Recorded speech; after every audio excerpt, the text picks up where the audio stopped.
Assalamualaikum warahmatullahi wabarakatuh. Di sini saya dari kelompok 10 akan menjelaskan tentang telaah filosofis evaluasi pembelajaran ideal dalam pendidikan Islam. Di sini saya akan mengulas sedikit tentang evaluasi pendidikan perspektif Islam. Dalam pendidikan Islam, evaluasi merupakan salah satu komponen dari sistem pendidikan yang harus dilakukan secara sistematis dan terencana. Evaluasi merupakan salah satu alat untuk mengukur target keberhasilan yang dicapai dalam suatu pendidikan. Dalam Al-Quran, banyak sekali kata yang mengulang istilah yang berkaitan dengan evaluasi, seperti al-bala yang berarti cobaan, al-qada yang berarti putusan, al-hisab yang berarti menghitung. Berikut prinsip-prinsip evaluasi yang terdapat dalam Al-Quran. Yang pertama, mengacu pada tujuan. Setiap aktivitas manusia tentunya akan mempunyai tujuan. Jika tidak punya tujuan, berarti aktivitas tersebut tentunya akan sia-sia. Yang selanjutnya yaitu prinsip kontinuitas. Prinsip kontinuitas evaluasi dilakukan secara terus-menerus selama proses pembelajaran berlangsung dengan mempunyai arah dan tujuan tentunya. Prinsip ini berkesinambungan dengan ajaran agama Islam, yaitu tentang istiqomah. Yang ketiga yaitu prinsip totalitas.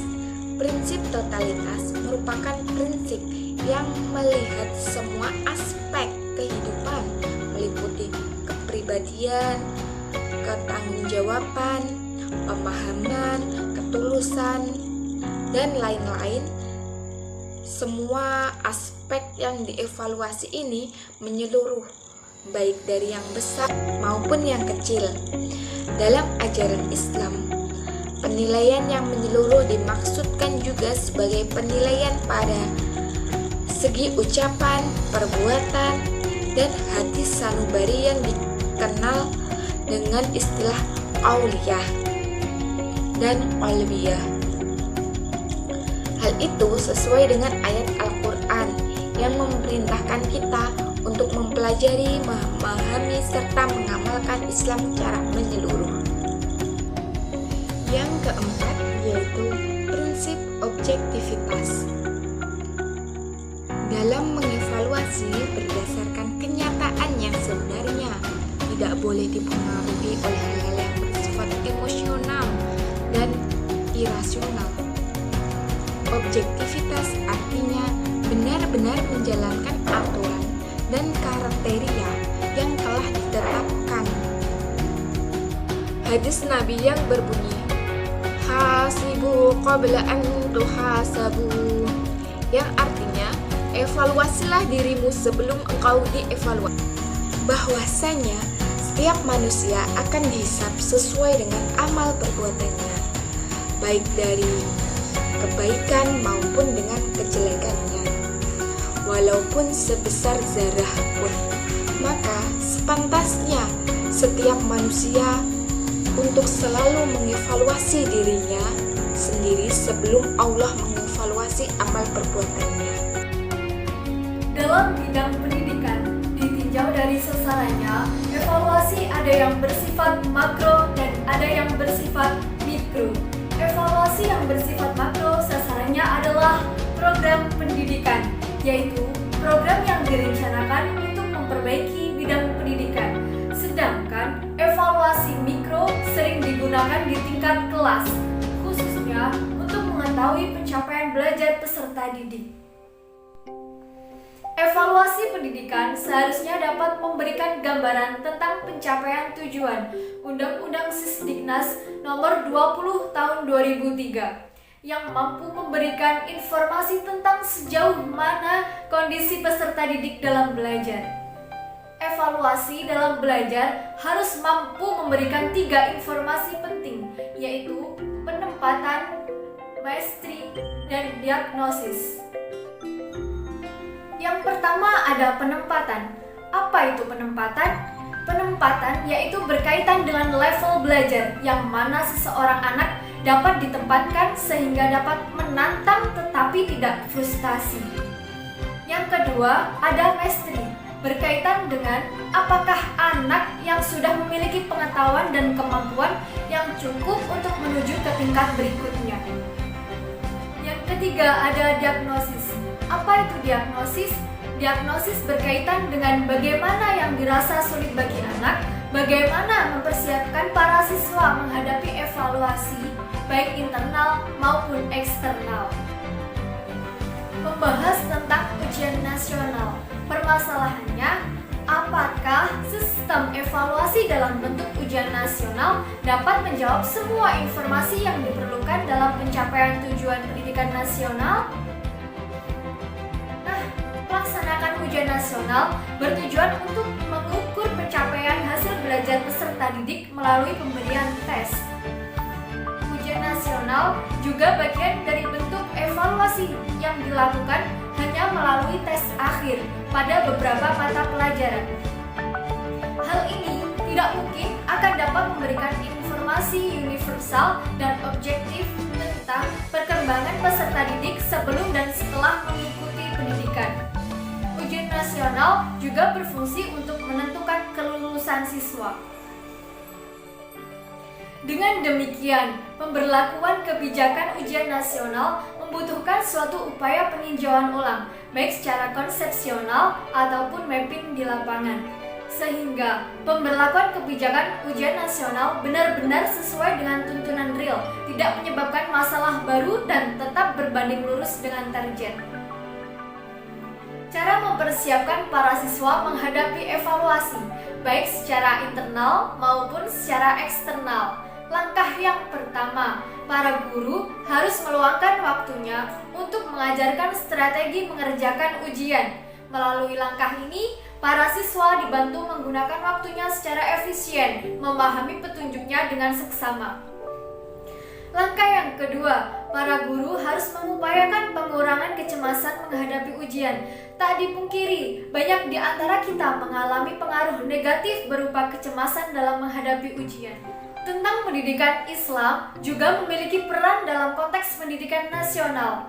Hanya saja harus pula dimaklumi dan dipahami jika hingga hari ini secara kelembagaan pendidikan Islam kerap menempati posisi kedua dalam banyak situasi.